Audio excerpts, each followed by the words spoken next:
The entire first-class cabin went silent the moment the flight attendant looked down at the boarding pass for the second time. Just seconds earlier, she had been speaking loudly enough for half the plane to hear, her voice sharp, impatient, almost irritated. But now, standing in the aisle beside seat 2A, her expression changed completely. The confidence disappeared from her face. Her lips parted slightly, as if she suddenly forgot what to say. Across the cabin, a businessman slowly lowered his newspaper. A woman holding a glass of champagne stopped mid-sip. Even the older man near the window turned his head. Because sitting quietly in first class, wearing an old gray coat with faded sleeves and shoes worn down by years of walking, was a black woman nobody thought belonged there. And within the next few minutes, every single person on that flight would regret the way they looked at her. 2 hours earlier, the terminal at Atlanta International Airport buzzed with noise and movement. Expensive luggage rolled across polished floors. Business executives hurried toward their gates, while airport announcements echoed overhead. Most first-class passengers looked exactly the same: tailored suits, designer handbags, polished watches, confident smiles. Then she walked in, slowly, quietly, almost unnoticed at first. The elderly black woman carried a small weathered handbag close to her chest. Her coat looked at least 20 years old, slightly oversized, with frayed cuffs near the wrists. Her silver hair rested neatly beneath a knitted hat, and despite the exhaustion visible in her tired eyes, she carried herself with unusual dignity. She didn't rush. She didn't seem nervous. But people noticed her immediately, and they judged her just as quickly. Near the boarding gate, whispers started almost instantly. A young man in a navy suit glanced at her wrinkled clothes before leaning toward his girlfriend. "She's probably confused," he muttered quietly. "First class is on the other side." The girlfriend gave a small, uncomfortable laugh while pretending not to stare. Nearby, another passenger subtly moved her designer purse closer to her lap as the woman sat down near the boarding area. No one asked if she needed help. No one smiled at her. They simply watched her the way people watch someone who seems out of place. But the woman ignored the looks completely. She opened a small paperback book from her purse and began reading peacefully while chaos moved around her. When boarding finally began, first-class passengers lined up confidently, scanning tickets and stepping onto the plane one by one. The old woman waited patiently until nearly everyone had boarded before slowly standing up and joining the line. The gate agent barely looked at her at first, but when she scanned the boarding pass, her eyebrows pulled together for just a second. She glanced at the screen again, then at the woman, then forced a professional smile. "Have a wonderful flight, ma'am," she said carefully. The woman nodded politely and walked onto the aircraft without saying much. But behind her, two passengers exchanged confused looks. "There's no way she's sitting in first class," someone whispered. Inside the cabin, warm lighting reflected off polished armrests and leather seats. Flight attendants greeted passengers with practiced smiles while soft music played overhead. Most people settled into their seats quickly, checking phones or sipping complimentary drinks. Then, the old woman stopped beside seat 2A, one of the most expensive seats on the plane. She carefully placed her worn handbag under the seat and slowly sat down near the window. For a brief moment, several passengers simply stared at her in silence. Confusion spread across their faces almost instantly. The businessman across the aisle frowned openly now. A younger woman sitting behind first class pulled out her phone discreetly, already sensing drama. The atmosphere shifted immediately. Less than 30 seconds later, the first flight attendant approached her. Tall. Blonde hair tied tightly behind her head. Perfect makeup. Professional smile that didn't quite reach her eyes. "Excuse me, ma'am," she said politely at first, though her tone carried clear suspicion. "May I see your boarding pass?" The old woman looked up calmly and handed it over without argument. The attendant glanced down quickly. Then again, Her eyes narrowed slightly. "I think there may be some confusion," she said. "This seat is part of our first-class section." A few nearby passengers smirked quietly. Someone chuckled under their breath. But the woman remained calm. "Yes, dear," she replied softly. "That's why I'm sitting here." The attendant forced another smile, thinner this time. "Ma'am, economy seating is located further back on the aircraft. If you'd like, I can help you find your correct seat." Now more passengers were openly watching. The businessman folded his newspaper completely, clearly entertained. The old woman gently adjusted her coat before speaking again. "This is my assigned seat." Her voice stayed soft, respectful, calm. That somehow made the situation even more uncomfortable. The flight attendant sighed quietly, clearly irritated now.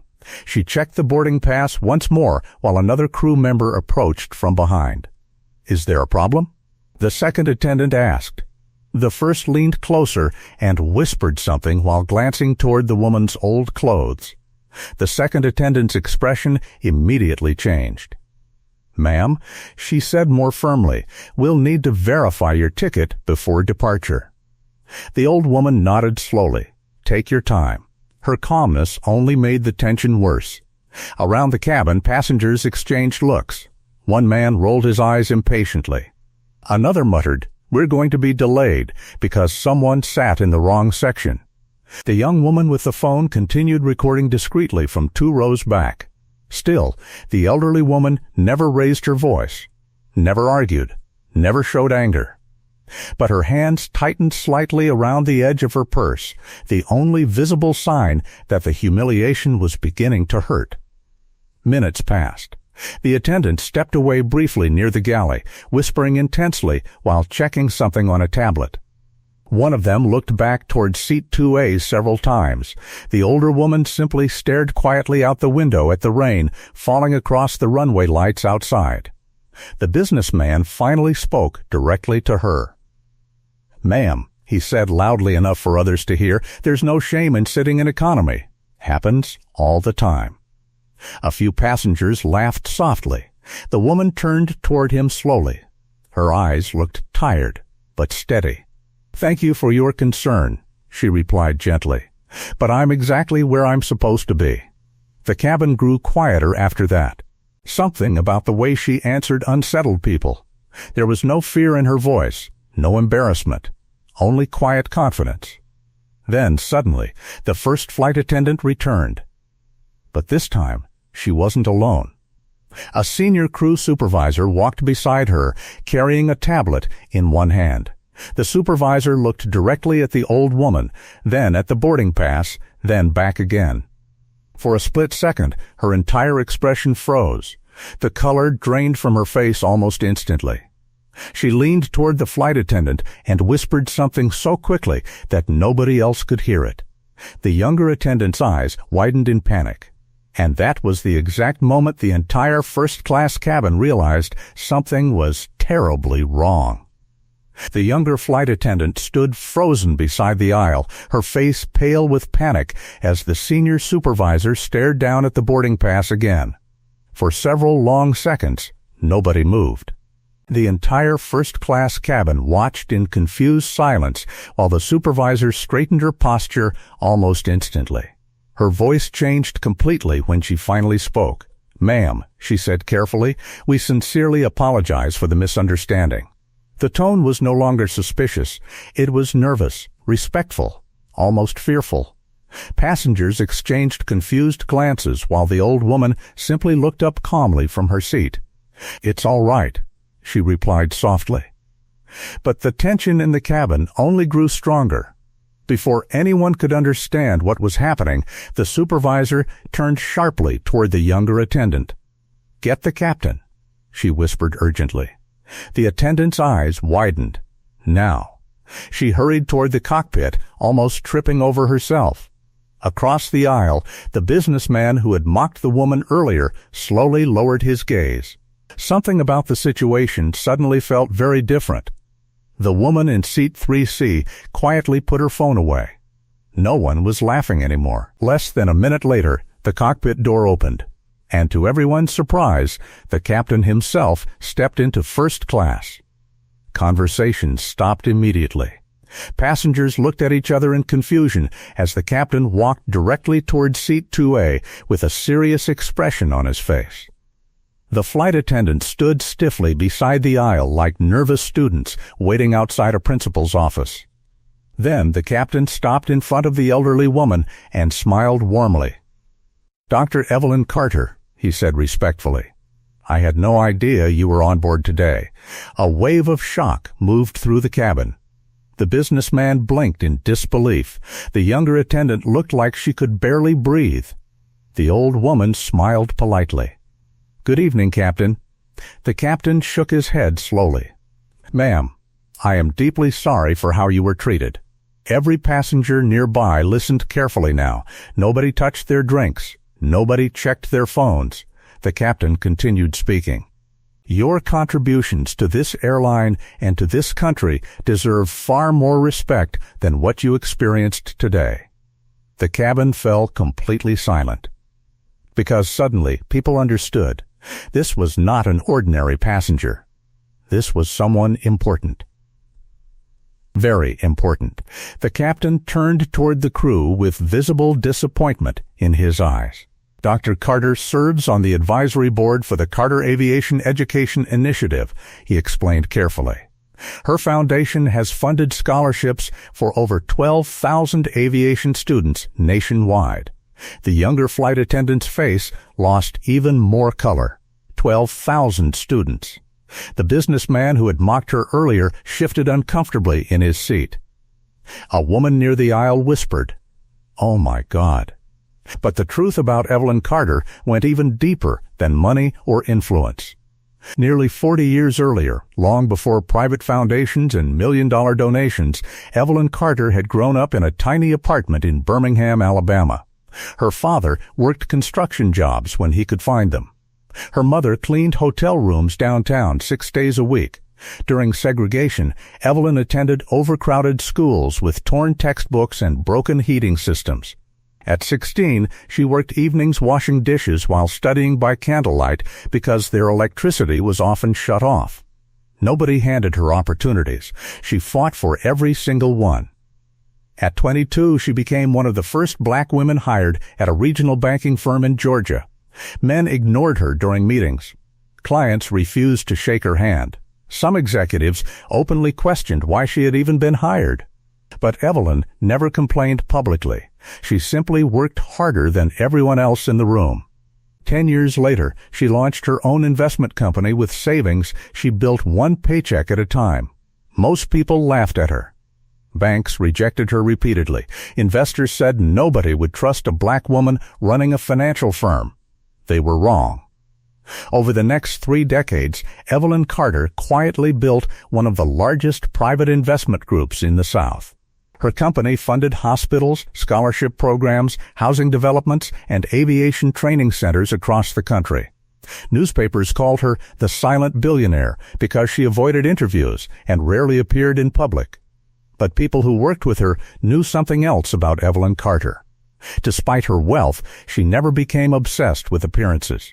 She still wore simple clothes, still drove older cars, still believed character mattered more than status. And after her husband passed away 8 years earlier, that belief only grew stronger. The captain knelt slightly beside her seat now, lowering his voice. "Dr. Carter, if there's anything we can do to make this right." She looked at him gently before glancing toward the terrified flight attendants nearby. "I'm not angry," she said quietly. "I'm disappointed." Her words landed heavier than shouting ever could. Nobody in the cabin moved. The younger flight attendant finally stepped forward with trembling hands. "Ma'am, I'm so sorry. I just thought." Her voice cracked before she could finish the sentence. Evelyn looked at her for several seconds, not with hatred, but sadness. "You thought I didn't belong here," she said softly. The attendant lowered her eyes immediately. Evelyn leaned back slowly in her seat. "Do you know something interesting?" She continued calmly. "This is not the first time this has happened to me." A painful silence spread across the cabin again. When I was younger, she said, people told me I didn't belong in corporate offices. Then they told me I didn't belong in boardrooms. Later they said I didn't belong among wealthy investors. She glanced around first class carefully. Eventually I learned something important. Many people decide your value before you ever speak. Nobody could look away now. Outside the windows, rain continued falling softly across the runway, while the atmosphere inside the aircraft completely transformed. The businessman who mocked her earlier stared down at his hands in shame. A woman near the aisle quietly wiped tears from her eyes. The young attendant looked seconds away from crying. Then Evelyn revealed something that stunned the cabin even more.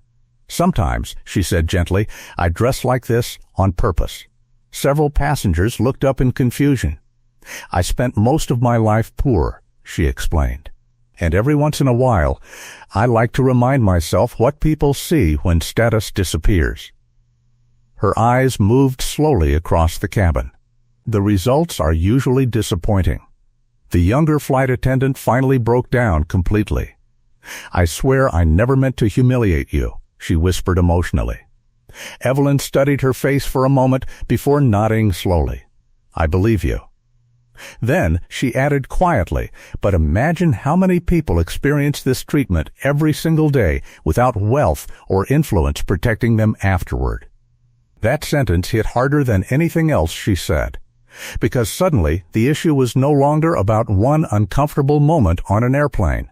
It became something bigger, something personal, something real. The captain stood silently for a moment before clearing his throat. Ladies and gentlemen, he announced carefully to the cabin, we will begin boarding completion shortly. But nobody returned to normal. The energy inside first class had changed completely. The judgment was gone now. In its place sat embarrassment, reflection, and quiet guilt. As the captain prepared to return to the cockpit, Evelyn stopped him gently. Captain? He turned back immediately. Yes, ma'am? She gave him a small, tired smile. Please don't punish them too harshly. The younger attendant looked up in shock. Evelyn folded her hands softly in her lap. People grow when they're taught with dignity, not humiliation. And in that moment, the flight attendants realized something even more painful than their mistake. The woman they judged in old clothes carried more grace, intelligence, and humanity than anyone else on the plane. For the rest of the flight, the atmosphere inside first class felt completely different. The tension that once filled the cabin slowly disappeared, replaced by something quieter, heavier. Reflection. The businessman who had mocked Evelyn earlier could barely look in her direction anymore. A woman across the aisle finally leaned forward and spoke softly. Dr. Carter, I owe you an apology. Evelyn simply smiled politely. Thank you. No bitterness, no anger, just calm grace. And somehow, that made everyone feel even worse about the way they had treated her. A few minutes after takeoff, the younger flight attendant returned carefully carrying a fresh cup of tea with both hands trembling slightly. I remembered you mentioned chamomile in one of your interviews, she said nervously. Evelyn looked surprised for a moment before accepting the cup warmly. That was thoughtful of you. The attendant's eyes filled with tears again. I almost asked security to remove you from the plane, she whispered. Evelyn studied her quietly before replying.